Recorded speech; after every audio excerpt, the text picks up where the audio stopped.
I stared at my phone, my thumb hovering over the screen. Read the word lit up beneath the message I sent to Faye. The picture loaded perfectly, Gabriel standing tall in his expensive grey suit, my hand curled in his. The twins between us with their toothy grins, we looked like the perfect family. The caption made it even better, Mr. and Mrs. Caldwin to arrive in New York for the grand opening with their adorable twins. I smirked, I hoped it hurt wherever she was, I wanted her to feel it in her bones. The door creaked open behind me, Lily. Gabriel stepped inside, voice low, jacket slung over his arm. You ready? I quickly locked my phone and turned with a smile. I've been ready for days, a new city, a new life, I'm excited. He walked over, brushing my hair behind my ear like he always did. It'll be good for your health, you rest more, less stress. I agree, I said sweetly. He kissed my forehead. I was thinking I'll come with you to your appointment today, we can do an ultrasound together. My heart jumped a little, but I forced a small laugh. There's really no need, I know how busy you are, you still have things to finish before we leave. I don't mind, he said, looking at me closely. You sure? I nodded quickly, positive. Go do your work, love, I'll handle the hospital. He hesitated, then finally nodded. Alright, but next time I'm coming, you've been through enough, I want to be there. I hesitated, then I asked a question I was curious about. Any word on Faye? He shrugged. Nothing, it's like she disappeared into thin air, even my PI is unable to find her. I nodded. I'm sure she'll turn up. Don't worry too much, it's sweet how you think about her, I wish she'd understand this, Gabriel said, and I chuckled. Just as he turned to leave, we heard the sound of little feet running toward us. Daddy, Ian's voice rang out. Can we talk to you before you go? Ace chimed in. Gabriel turned back around and crouched to their level. Of course, what's up, soldiers? The twins glanced at each other, then at me, then at him. When are you going to marry Lily for real? Ian asked. Yeah, Ace added, she's already like our mom, you should throw a big wedding like people do in the movies. I blinked, caught off guard. Gabriel chuckled.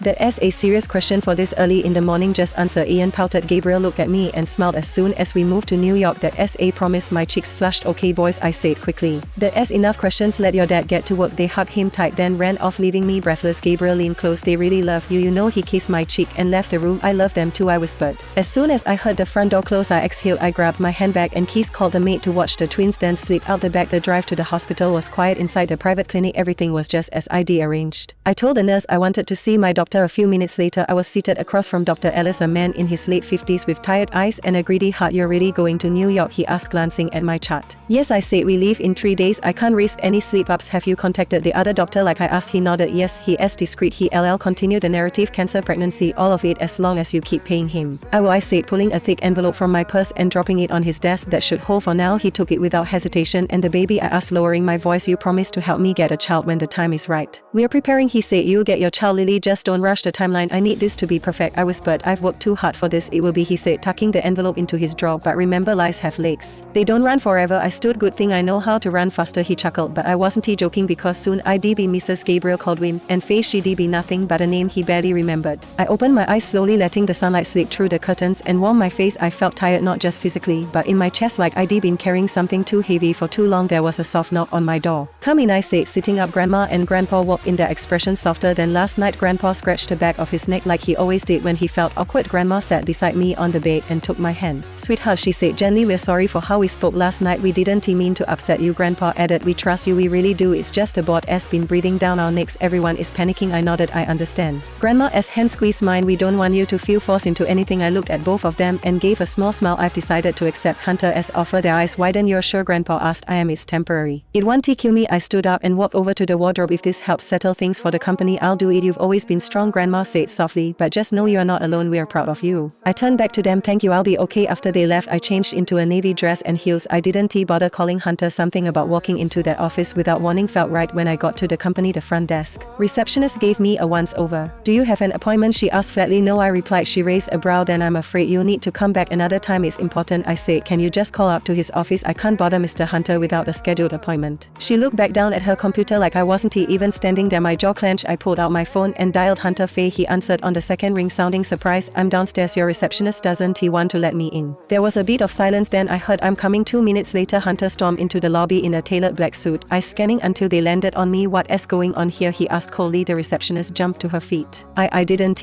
No, she was your fiancée, sir. Hunter didn't even look at her. Then maybe you should ask. I'm so sorry, Mr. Hunter, she stammered. He reached for my hand. Let us go. I didn't pull away. I didn't correct him when he called me his fiancée either. Inside his office, he closed the door behind us. Well, he asked, lips curving into that confident smirk. Changed your mind? Yes, I'll do it. I'll be your fiancée temporarily. He leaned back. Smart. I knew you'd come around. This doesn't make us friends? I added quickly. Of course not, he said, amused. Strictly business. He picked up his phone and made a few quick calls in front of me. Less than 5 minutes later, mine rang. Hello, Faye. It was Anna, my assistant. Her voice was practically shaking. Whatever you just did, it worked. The investors are calm again. The press is quiet. Shares are climbing back up. You saved us. My heart thudded. Are you serious? Date serious. Congrats, boss. I hung up, staring at the phone. phone. Hunter gave me a smart look. All it takes is the right name, the right photo, and one call. You're welcome. I roll my eyes, but I couldn't lie. I was grateful. He stood. Come on, where are we going to see my grandfather? He said simply. He wants to meet my future wife. I blinked. I thought you said temporary fiancé. Same thing for now. His screen widened. He S.O. let him enjoy the fantasy. We drove in silence. When we reached the estate, I felt oddly nervous. Hunter's grandfather greeted us at the entrance, his arms open wide. He hugged me tightly. Welcome to the family, my dear, he said warmly. You're even more beautiful than the photos. Thank you, sir, I said quietly. None of that, sir, nonsense. Call me Grandpa. Albert the first nodded, smiling politely. I want to take a picture of you two together, he said excitedly. Right over here by the roses. Hunter reached for his phone, but Grandpa stopped him. No, I want to take it. You two stand together, Hunter and I moved next to each other. I folded my arms awkwardly. You're standing like strangers, Grandpa, Albert complained. Come on, act like you like each other. Hunter slipped his arm around my waist. I flinched a little but didn't move. Grandpa frowned, still too stiff. Faye, look at him like you love him and maybe a kiss. I froze. Hunter turned to me slowly, lifting a brow. The moment stretched, his hand tightened at my waist. I looked up at him and for a second I couldn't breathe.